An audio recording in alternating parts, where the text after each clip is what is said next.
Welcome, everyone, to another edition of the Wrestling Underground podcast. I am your host, Chad Porto. Joining me, as always, is the glorious one himself, Marcus Green. Marcus, how the hell are you? Good man, we back on Tuesday, more wrestle talk. So, we're going to start the show off by showing this clip on Twitter of Guido Maritato from his days in Japan when he was with, who was it? WUFI. It was a shoot fighting promotion, but it was very much pro wrestling based. And he's just jacked. If you saw him recently on NXT, or even in his brief time with MLW or TNA, you'll remember him as a little bit more spindly, a little bit thinner. There was a time when the young little Guido, if you will, was jacked. And I love seeing this shit come across my wrestling timeline.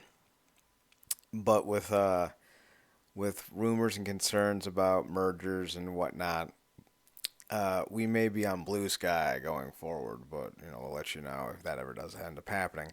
I just hope if we do make the transition to blue sky, that that the content is this good over there, because with all I know about pro wrestling, and I know quite a bit, I never knew Little Guido looked like this. It's from 93, 94, I think. So 95, 96. So it's impressive. It's impressive to see little Guido of all people look like basically a smaller version of Ken Shamrock and fight like him too. So that's interesting. Marcus, how's your weekend been? How's your week been? How's your life been?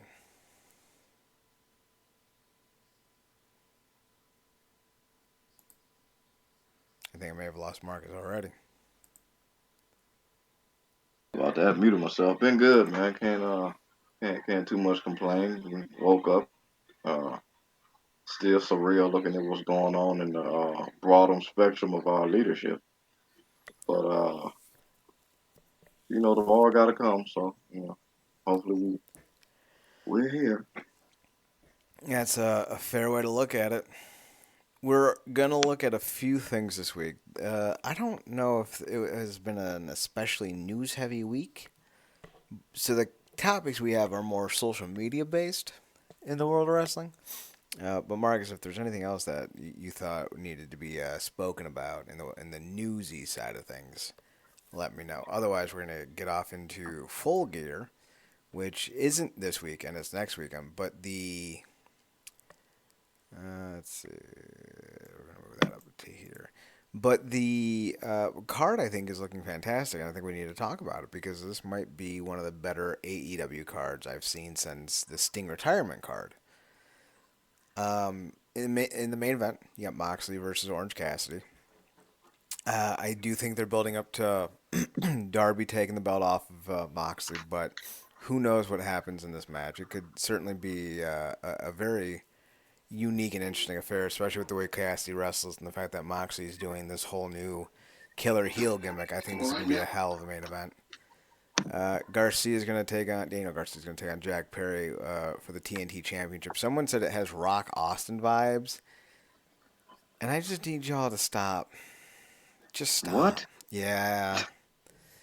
Yeah, listen, Garcia's a decent hand, and Jack Perry is the son of Luke Perry.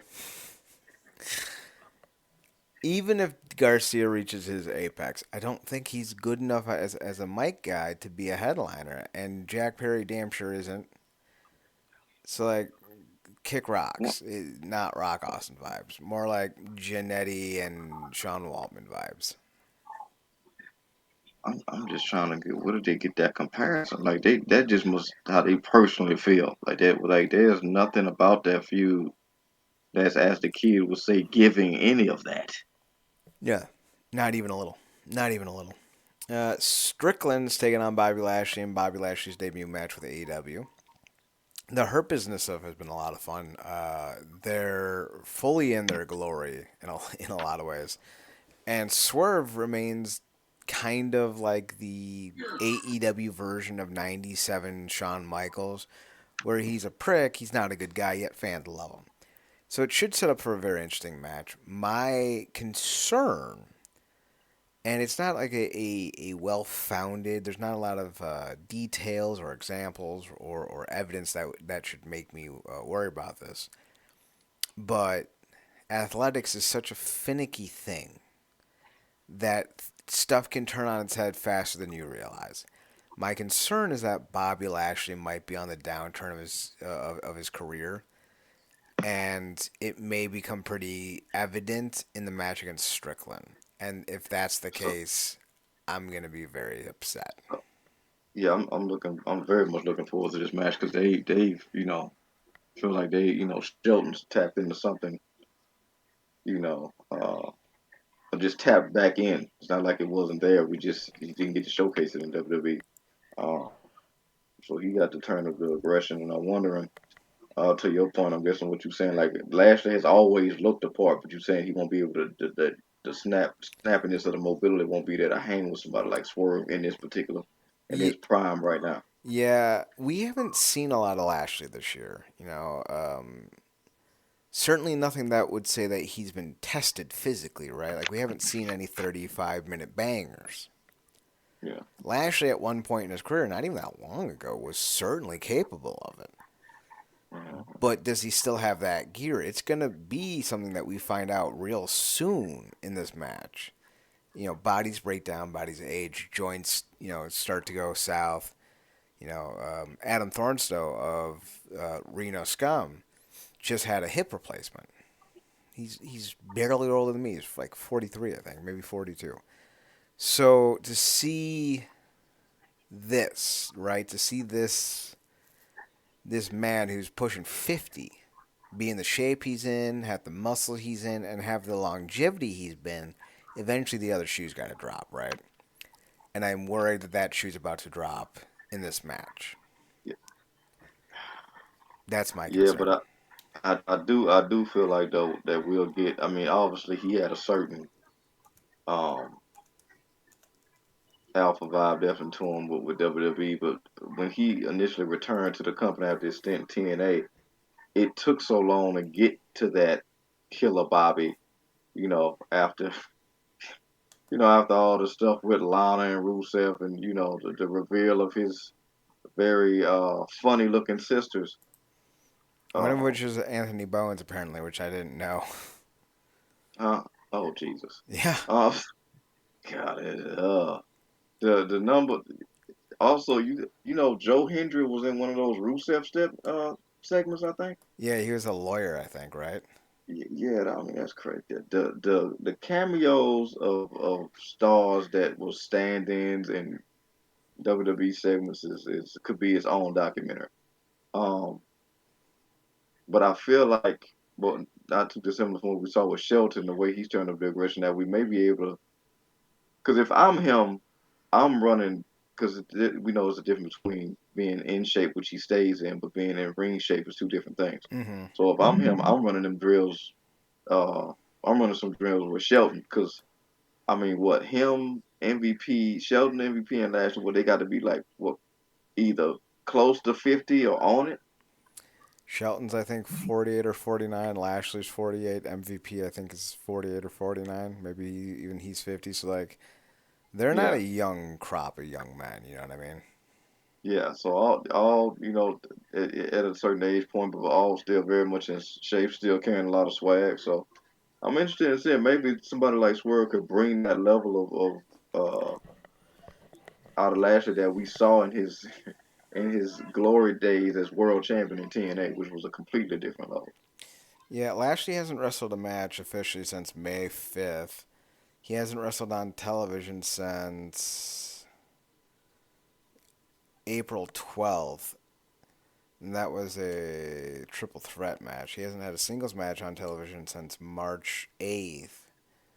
And his last major match was at WrestleMania, where he, Angelo Dawkins, and Montez Ford, the Pride, defeated the Final Testaments, Akam, Karrion Kross, and Razor. So, Yeah, yeah. his So real 2024 hasn't been great.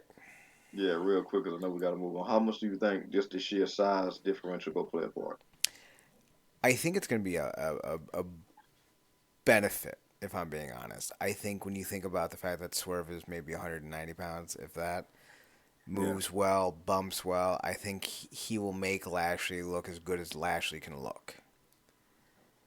Now, how good that is, we'll find out. He hasn't really done anything in about a year. At least, been tested by anyone in about a year. So I'm curious to see how that ends up going for him. Um, but, time will tell. Monet is going to take on Statlander for the TBS title. Um, they're really giving a lot of airtime to her over the actual women's world champion. And I don't know why. Either put the title on Monet or put, what's her name, Maria May in the main event of the women's division. I don't understand their methodology. I'm not excited for this match. Statlander's never done it for me, and Monet really needs the right opposition for me to care. That's just Who do my you think opinion. it is at this point? Because if you're not going off Statlander, she's already gone through um,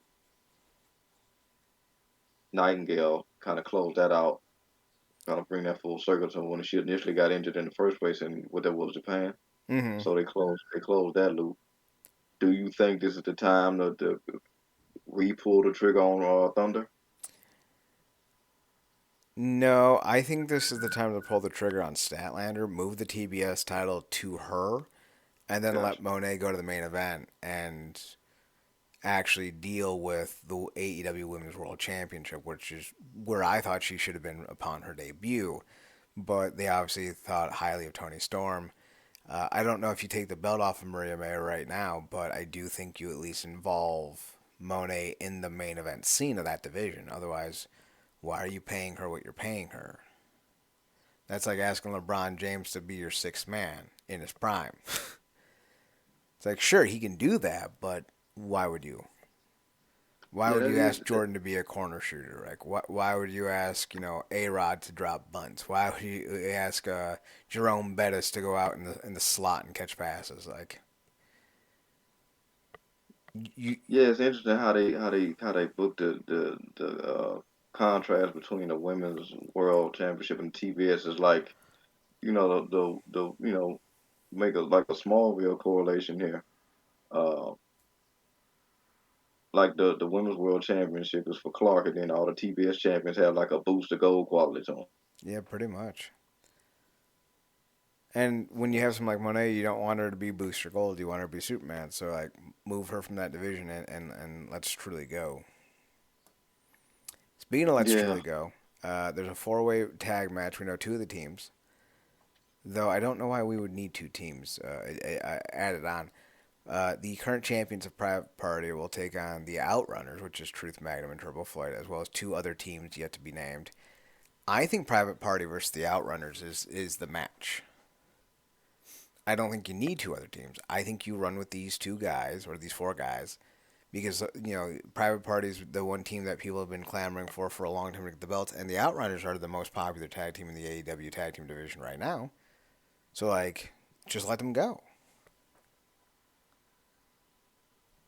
But apparently, I'm not the Booker man. Can you dig that, sucker? I thought that was a Oh good joke. yes. Oh yes. But yeah, that's it because the Outrunners are technically I know what they look like, but how old are they? Maybe 30s. Gotcha. They're Because not they could, young. because they could play off that. Because obviously, the private part of the young bucks. The no pun intended. But yeah, they could very much play to that. Older because they both kind of remind me of why can I think of his name from TNA, the sleazy guy. Uh, Billy Corgan, no, Joey Ryan. with the from TNA, our boy. They paired him with come on, daddy. Oh, yeah, I know who you're talking Yeah, about. yeah, they remind. I can't remember his name. Swinger, Johnny Swinger. Swinger. Yeah, thank you. Yeah, Swinger. They both kind of remind me of him. Or kind of that, or give me that last man, that last real man vibe from Silas Young.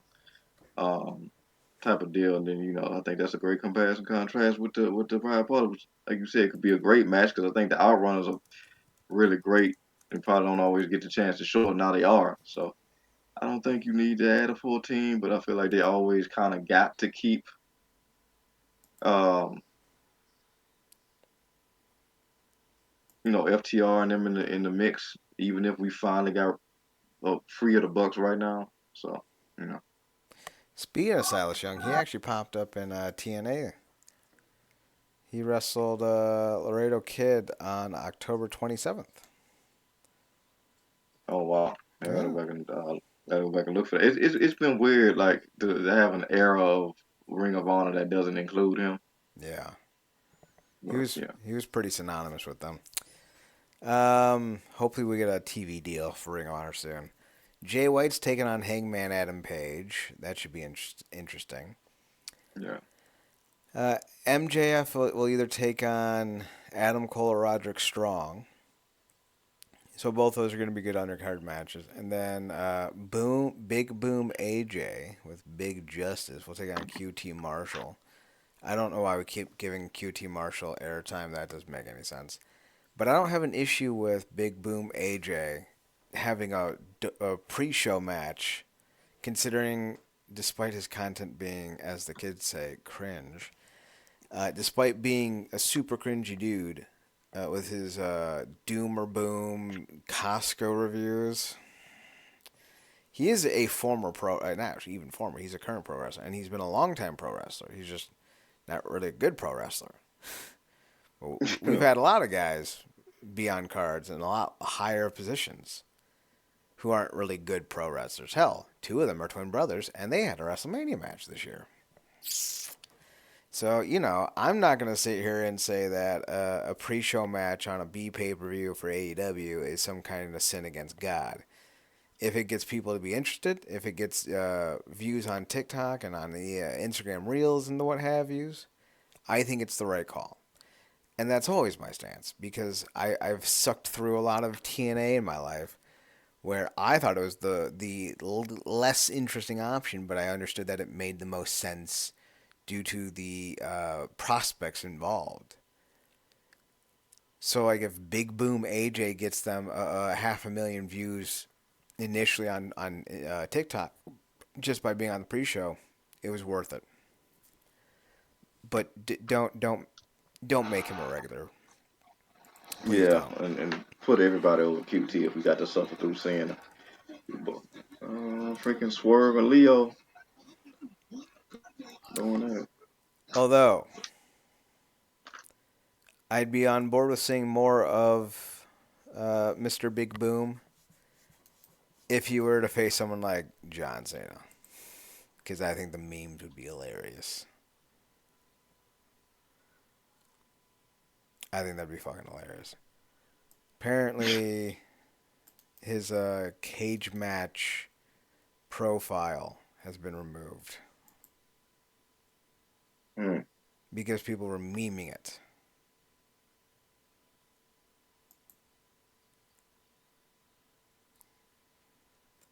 Let me see here. Wait a minute, Cagematch took down this profile because it was getting the wrong kind of attention on social media. So, Cage Match took down his reviews, not his reviews, his rankings and such, because people were giving him tens across the boards. Hmm.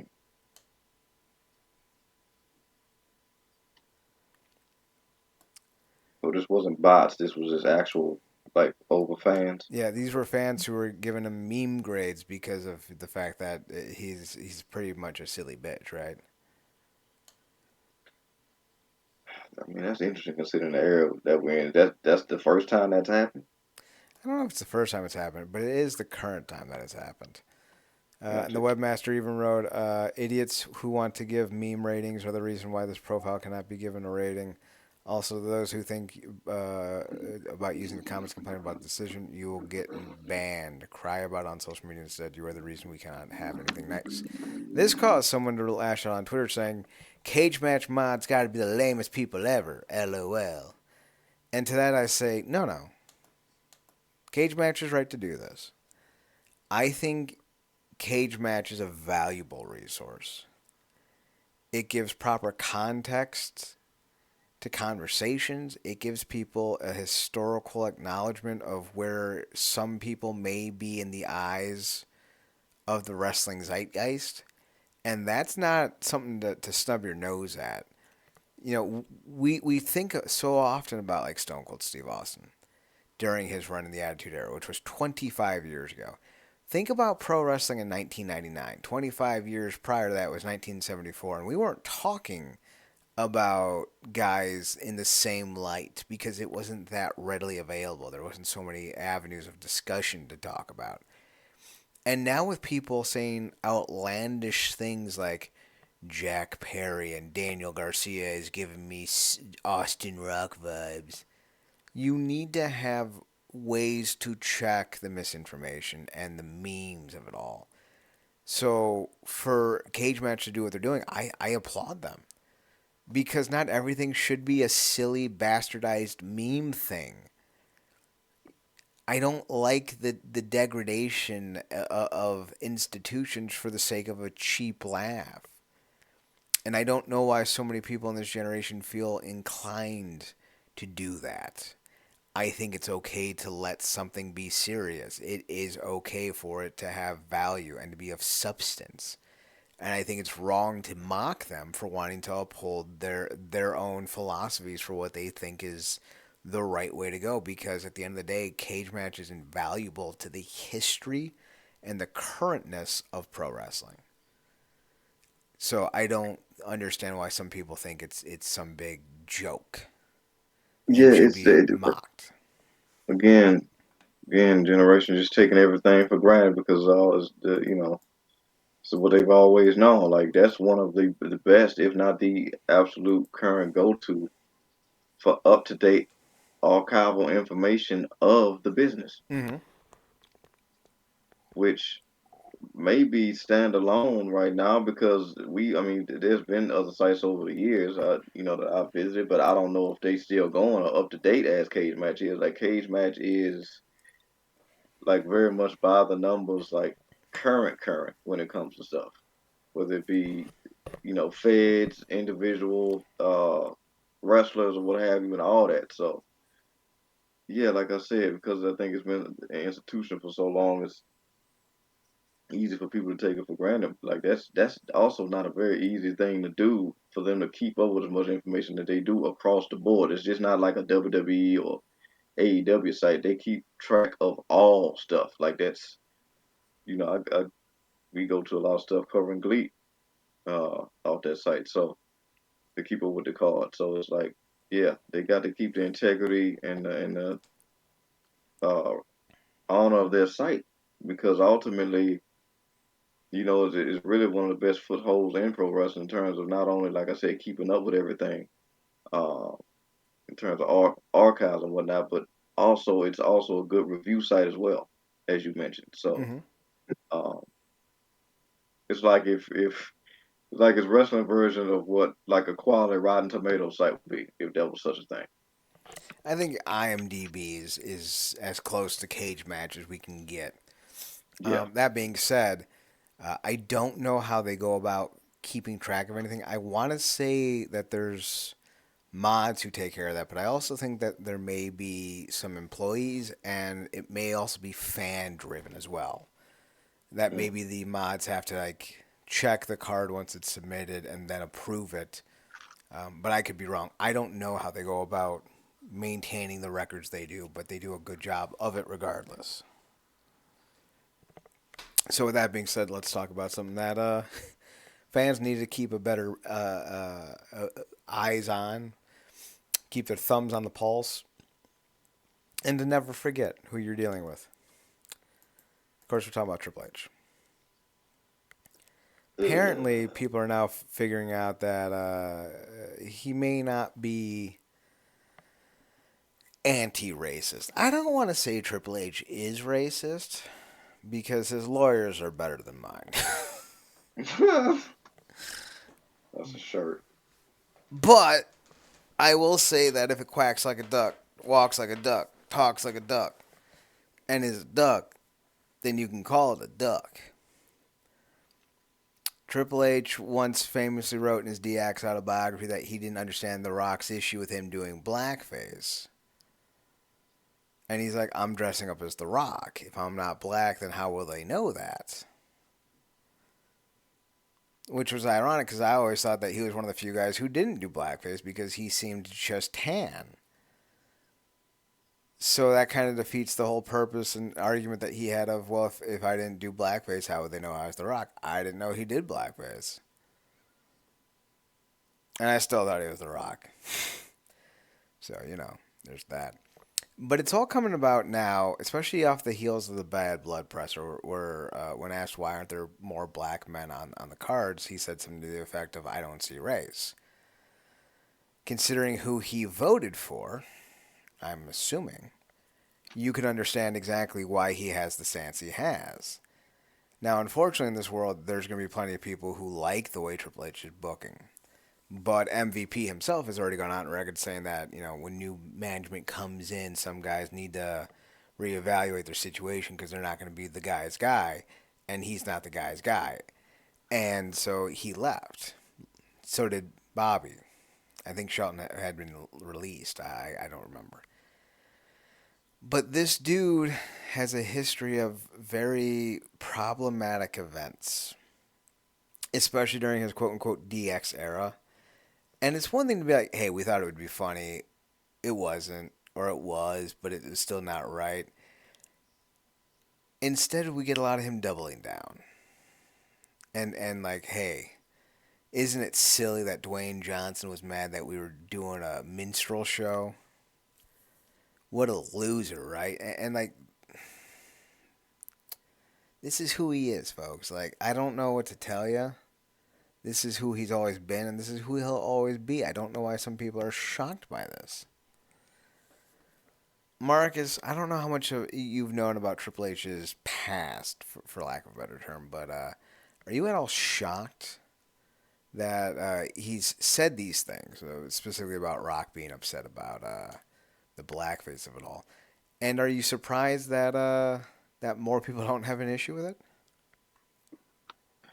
Well, when it comes to the people, no, because I think a lot of times I mean, you have been more so calling us out lately on X about just the Fed fetish that people have, and by proxy, the leader of said Fed kind of gets the default anal cleansing, if you will, um, by the fans because ultimately that's just where they that's the wagon they want to hitch their person to. But I'm not surprised. It's it's kind of racial ignorance.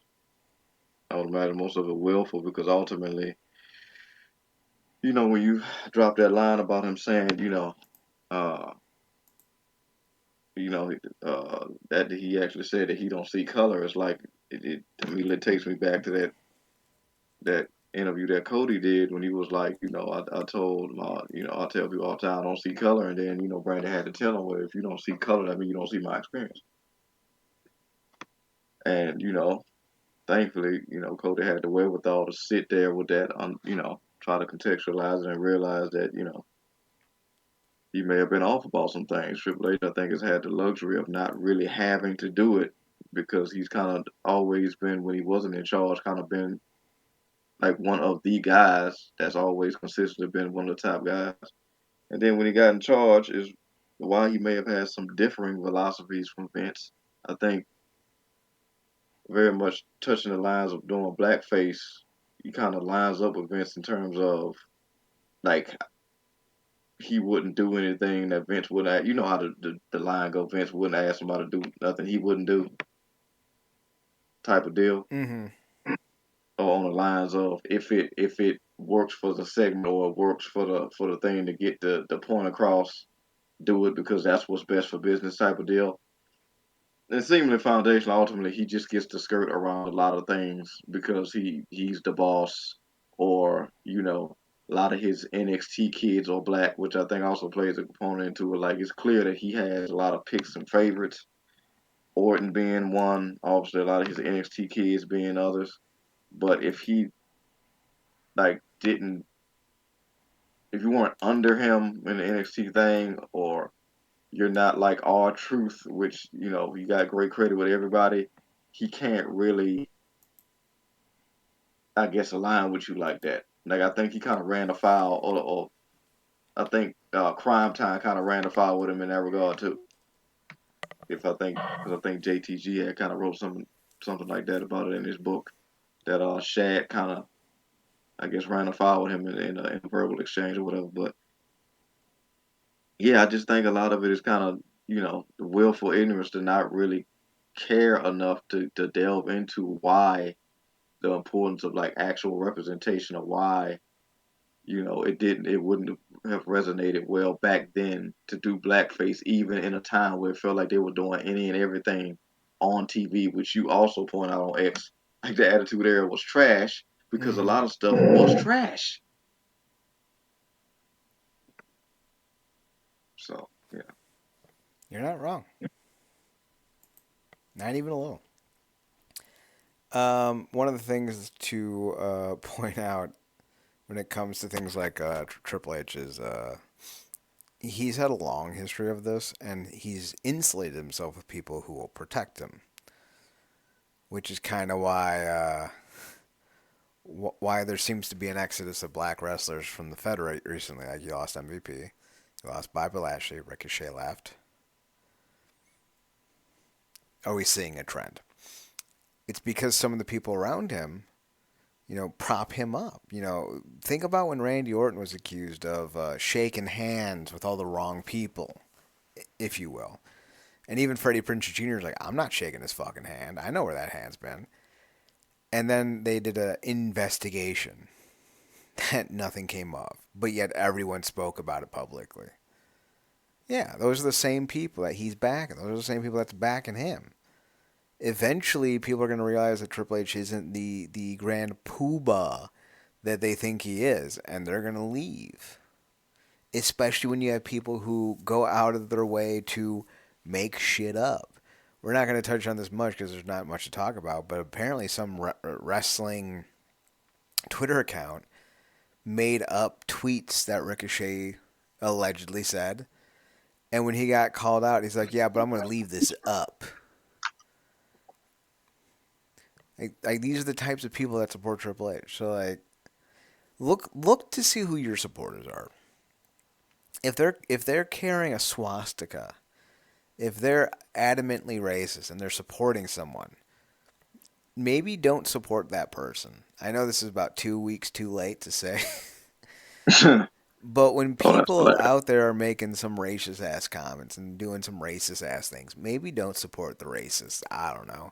This takes us to another incident from this weekend on the Twitter. Apparently, some people were going in on Powerhouse Hobbs, so Powerhouse Hobbs decided that he was going to be like, hey, you know what? Go fuck yourself. And then PWP Nation was like, hey, I was a fan, now I'm not. How dare you berate fans? When all Hobbs has been doing was telling people off. Like here, here's a comment. Someone's afraid of paying their dues. Sad that people who have worked around the world to go sit in catering while this guy learns how to wrestle on live TV and fall on his head. Hobbs responds, here we go, another one talking about paying dues and how to do my job. Bruh, I don't come to your job when you stand in the corner and slap the balls out of your mouth when you're doing your job. No, go have a Coke and smile and shut the fuck up. But, like, it's true. Like, what is paying dues bullshit? Like, do you know what this industry is? It's a money making machine. If you can make money, you don't need to pay dues. You're a generator, a profit generator. Paying your dues isn't even a slogan for earning your keep. Paying your dues is a union term where you have to pay into the union. Which one, I don't like that unions have to pay into unions. I think union workers don't make enough money to begin with. But that's just neither here nor there. But it's just a weird stance to say that someone who isn't part of a union should be quote unquote paying dues. And why? Powerhouse Hobbs isn't a young man. He's in his 30s. I'm pretty sure he's like 32. He's 33 years old. He's 33. In what, 3 years? I think it's two, maybe three. I thought it was 35. It could be 36. He could run for president. He could run for the president for the next election cycle in 2028. That one's gonna be a pure circus. Yeah. But, like, why is a man in his 30s having to quote unquote pay dues? He's not 17 years old. He's not 18 years old. He's not 19 years old. Dominic Mysterio trained on live TV. I don't see him going after Dominic Mysterio. And let's be honest about Dominic Mysterio. He's a mid wrestler. Very interesting personality. Gets a great reactions. But as an in between the ropes guy, he is to Rey Mysterio what David Flair was to Ric Flair. I don't think he's as bad as David Flair, but Ric Flair was never close as a performer to what Rey Mysterio is, at least athletically speaking. Rick did five things: chop, chop, chop, fake fall, figure four, woo. That's it. That's all Rick did. Yeah, So, like, yeah, when you look at the comparisons, you look at where the barometers are, you look at like, how you measure each up. David Flair is almost, is as close to his father in the same way that Dominic Mysterio is as close to his father. Dominic's a better wrestler than David Flair, absolutely, but Ric Flair's not as good of a wrestler as Rey Mysterio. Just athletically speaking, yeah, that's not even in debate. That being said, where's that? Where's that energy? Where's Dominic Mysterio, who's like 26? Why didn't he pay his dues? He debuted with his father on the main event, yeah, on the main roster after like 8 months of training. Why didn't he pay his dues? Why isn't he being held to the same standard as Powerhouse Hobbs, who's a 33-year-old grown fucking man? I don't know. Now it turns out that the guy who really led this, oh my god, I can't believe like the clutch and pearls, the how dare you isms, hardcore Trump fan, hardcore Trump fan. Am I surprised by that? No, not even a little. Having a different set of standards for black people as opposed to everyone else, yeah, that does sound like something that would come from that group. Is that, disrespectful of me to assume that? Yeah, yeah, it is. But the Nazi flags weren't being waved at the Kamala Harris rallies. You know what I mean? Those were only saved for one group, and we've even seen interviews of certain Trump supporters like, I voted for him because he's going to protect white people. And there's already rumors now that Trump's going to give white people what the fuck, what is it called, restitution? That's not the right word. What is it? reparation. Reparations. Yeah, there's rumors that white people are going to get paid reparations under Donald Trump. So, like, listen, am I shocked that PWP Nation is a hardcore Trumper and going after a black man for standing up to himself against some really bigoted criticisms? No, I'm not even surprised a little bit. Some people are just who they are. Yeah, absolutely. And even because and it's clearly a key factor here. Even under the guise of assumption, I think it's a safe one. Even putting a race component to the side here, even on a fan perspective, if you're gonna go by the paying dues of it all, which, like you said, is really an irrelevant thing to your point about the whole where it actually comes from. Even if that's what you're going under, you don't have no ground to stand on that as a fan. It's different when it's somebody that's actually in the business, using that as a thing. You're a third party spectator. You're a spectator. That's it. You don't get to use the pay your dues thing. That's one. Two, like, this is another one of those things of you're in the entertainment space. You're here to seemingly dance for me because I paid for it. So me paying to watch you or sitting down every week, paying to watch you through the guise of my cable bill or whatever, you just have to take whatever I give you. That's the gig. Yeah. And you don't get to hit back. That's the gig. I get to take all my shots and you don't get to take it back because you're the entertainment and whatever happens in me telling you to dance or you dancing or whatever you do to entertain, you just have to take it. That's the job. That's what comes with it.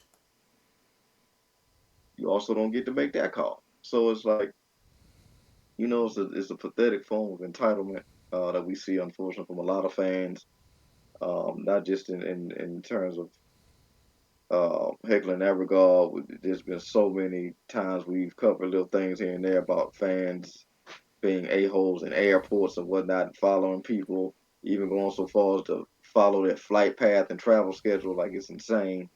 Um, and just on the Powerhouse Hobbs side, like, just how many, there could be whole documentaries about athletes, particularly black athletes, about just the stuff that they've had to take verbally from fans and certain subsects or what have you throughout their athletic tenure that they either have just brushed under the rug and kind of pushed through, or it got so bad that they just had to address it, whether it be in football, basketball, soccer. We've seen a lot of instances where people have had to have people thrown out, escorted out, or just outright have gone into the stands and kicked people's ass.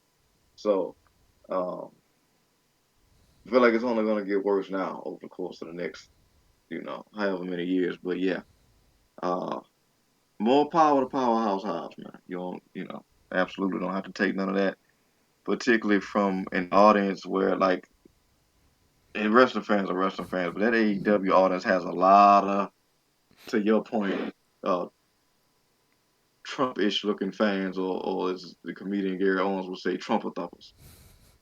So yeah, We will continue to stand up and stand against anyone who wants to talk shit to random people for no reason. By the by, one of the greatest things that are going in the wrestling sphere on Twitter right now is the wrestler goes off script and shows brutality gimmick. Because apparently, like Will Ospreay was did like an indie match recently where he was doing his moves, and some dweeb was like, "Can you believe he should be in jail?" Fake outrage, fake outrage. We got people dying in the streets. We got an OD epidemic. We got television stars leading the fucking country, right? Bigger issues, and so many people are like, "Oh my God, can you believe this fake thing is actually not fake?" But the trends that have come out of that have been hilarious. Apparently, and I don't know who this is. It looks kind of like Kyle Fletcher. I don't think it is, but it's obviously a Japanese event, and it's a white dude, and he did a double stomp onto a wrestler who's dressed up in a teddy bear costume, and like he crushes the head of the teddy bear. Here, I'm just gonna put it on the stream so people can see it. And it's I watched it 20 times now, and it keeps getting funnier. He smashes the helmet or the cosplay head that this guy's wearing, and the wrestler underneath the mask starts selling it like he actually broke his face, and it's fucking hilarious. I'm God guessing bless. I'm guessing these flat scans ain't never watched nothing with GCW, anything in relation to a death match. Certainly haven't checked out anything related to Lucha Underground. No, not even a little. And but I'm guessing they very much have a list of complaints dating all the way back to Mickey James' train incident, um, for a throwback, and most recently, I'm guessing they absolutely lost their minds when Swerve got served with a syringe in his mouth. Yeah, yeah, but they did. Like we saw the reactions. Here's another good one. It's Hogan in WCW hitting Conan in the head, and it's like I don't know if you can see the stream, so I'll use a sound effect, Marcus, to tell you how hard he hit Conan. It would be more like a pink. That's it. That's how gently he hit him in the head. But what's even weirder, and I think you called this out, and I'm definitely gonna bring this up because it's something you could go off into because it's your guy. They don't. They get so, and this is freaking. We gotta make a freaking Hogan reference. Like they get so wrapped around in of the work of it all. They don't even spot when real stuff happens. They Like don't. when back in the early mid 2000s when Mark Henry really had to break that chain on that cage, Mm-hmm. or or when, and I think you pointed this out on X. Did Sting take a bat to the face? He did. Bound for Glory 2007. He was supposed to catch um, Kurt Angle. Kurt Angle grabbed the bat and he was supposed to catch it, but Kurt swung too hard and Sting wasn't ready and ate it. Just fucking ate it.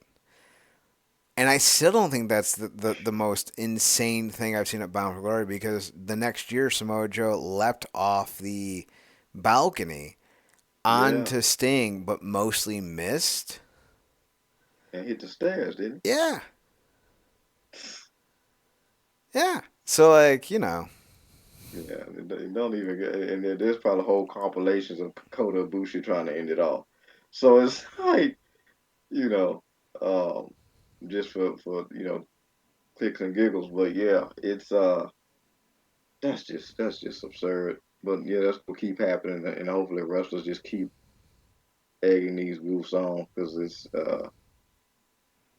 the industry's only getting more turned up and more turned up. But speaking of getting more turned up, how are you feeling, real quick? Speaking of bringing up like little news bits, how are you feeling about some of the names that have been piling up with the whole ID program of it all? So I haven't really. So I've been, watching who the names are. I'm not overly familiar with a lot of them. Yeah, So like, I don't think what we're seeing is really like some type of huge swing in WWE's favor against the AEW, TNA, MLW of it all. I think that's. I don't think the moves are earth shattering, but I yeah, also don't think that's the point. I think too many fans, maybe even myself included, thought they would be going after bigger indie names, when in actuality they're going after names that they think they can train properly and make yeah, into WWE superstars. And if that's the case, then more power to them. But we still need to see over time if this is the way to truly do this, because there's a lot of ways to make wrestlers into stars. Is this WWE ID really the way it is? Is this the way of the future? Is it going to be a hindrance? Because as I said before, many times before, I think one of the biggest hindrances to developing superstars into like actual superstars, not the term, but megastars, like true genuine sellers in WWE, has been the implication and the constant overuse of the Money in the Bank briefcase. It's such a bad idea, and it yeah, hinders individuals' ability to get over organically, because that's when you truly get cemented as a star. Is if you get over organically, you kind of get yeah, pushed into a spot. You don't really fall into a spot, and you want to fall into a spot.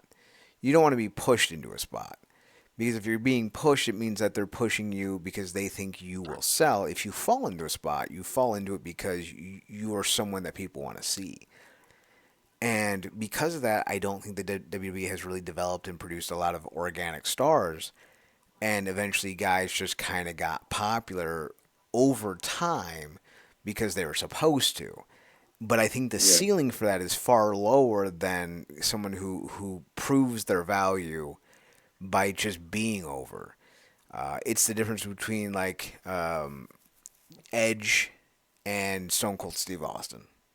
Steve Austin fell into a spot. Edge was pushed into his.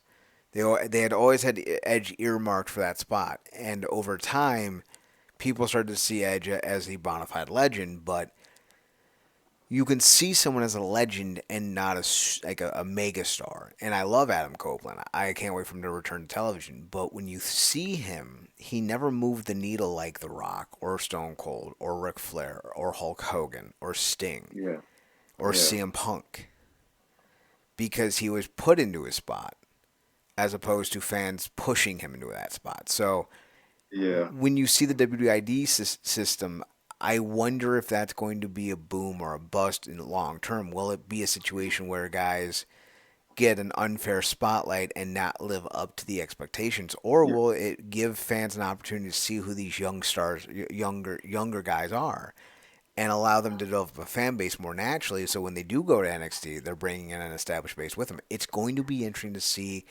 That doesn't make it good for the industry, though, because I still think that the WWE is doing all that it cherry picking. can to Yeah, hinder the development of the industry by and large outside of their sphere. yeah. It's interesting. Like one of the best, coolest things that happened in 2005 was like the natural rise of Cena and Batista at the same time. Mm-hmm. I don't know if we've necessarily seen that since. Obviously, we've seen stars rise both inorganically and organically, but it really felt like you know it was a passing of the guard on both sides with the two of them. Um, but to your point, I wonder, and this is like something I was thinking about as you were talking. Like, I wonder, is this them trying to come back to like a happy medium in the middle? Because it it looked like at one point they they stopped one because obviously at one time obviously NXT was just like a super indie. Um, but then for a long time, I guess they felt like they were getting some guys that they had to spend like a lot of time getting all of the indie kinks out of and retraining their habits. And that was taking, I guess they didn't like how long that was taking, or it was just like too many habits that they couldn't get rid of, so they kind of just had to tweak. So they went on the other side of the spectrum. It's like, let's stop getting these indie guys and having to rework them, and let's go with people who have absolutely never done this, but have a certain level of athleticism that they can acclimate quickly to. And it's like that can work, but it's like how many Bianca Belairs are you gonna get? That's a gamble. And then I think recently you may know his name. Like they had like a real Olympian in an NXT, and he just didn't work out. Well, Gable Steveson, Yeah, that's him. you know, So he didn't work out so many times. He had to go back to college. yeah, so Like he tried to like I be a want. Buffalo Bill, and when they cut him, he's like, "All right, I'm gonna unretire from collegiate wrestling and go back to Minnesota." Yeah, it's crazy. So I wonder if this is them trying to get back to the middle of we're gonna find these indie guys, but early enough to where those bad habits haven't completely set in. So when we get them, it'll be easy and a lot faster to work out those kinks, work in our kinks, and then it'll be a faster matriculation to what we want. And then if we get some names, like get some people in there who, because I think Triple H is still kind of on that, wanting to find these people who are absolutely not at all acclimated with the business, may have watched it but never done any type of wrestling, and then get to NXT, the Performance Center, and then start getting their feet wet, and then just have this natural kinness to it, like I guess a Lesnar or an Angle without the amateur background. So it, like you said, it will be interesting. But we saw it work on one end, and then we seen it work on the other end, and then we kind of see them both crash and burn on both sides too. So because Rollins is a name that they really, it took him a while to get out of NXT because he was one of the ones that they really were trying to retrain out of those habits. Mm-hmm. And then, like I said, then on the other side, you get somebody like Belair, who was very athletic but have never done anything in wrestling. And then obviously we see how she turned out. So, like I said, it's gonna be interesting. They certainly getting some young names. I will say that. I think I seen Jack Cartwheel in there. That's an interesting one. Um, and some other cool people. So, but like you said, it also is harkening back to what they did with the UK thing because they're sending in William Regal to kind of cherry pick these guys. Like, yeah, like be all come to WWE, be all you can be in the ID program. So it's we'll see what happens. But I do think the Indies will hold up because at the end of the day, certain people might not even want to come there at that point with AEW still being a thing. So You may not be wrong, but we'll have to wait and see how that all shakes out. I think that's a good stopping point for this week. Congrats to TNA and MLW. They had another sellout this weekend. I'm looking forward to both those shows. The MLW show, I think, is already up on YouTube, so I'm going to check that out here in a little bit. Mark, is any final thoughts on this week? yeah, man, that's it for me. Like you said, congratulations TNA, hell of a year. Hope they close it out strong. Looking forward to that. MLW saw a lot of buzz for that on X. A lot of lucha related stuff. So it's just really cool to see. The industry booming broadly, if you will. So So with that being said, we're out of here. You can follow Marcus on Twitter at ParadoxKid, ParadoxKid. that's me. You can also find him on his other podcast, The True Penny Show, TruePennyShow. I'm on Twitter at Chad Nerdcorp, ChedNerdCorp, and on the Instagram at Chad's Photo at ChadSphotohut. Be sure to check out the website at realnerdcorp.com. We're on Twitch and YouTube at Wrestling Underground. Be sure to follow us on both of those. And I think that's it. For Mark Stream, I'm Chad Pardo. Thanks for tuning in. Thanks for checking us out. Thanks for giving us a chance. Remember, as always, to watch more wrestling. And Marcus, take us home.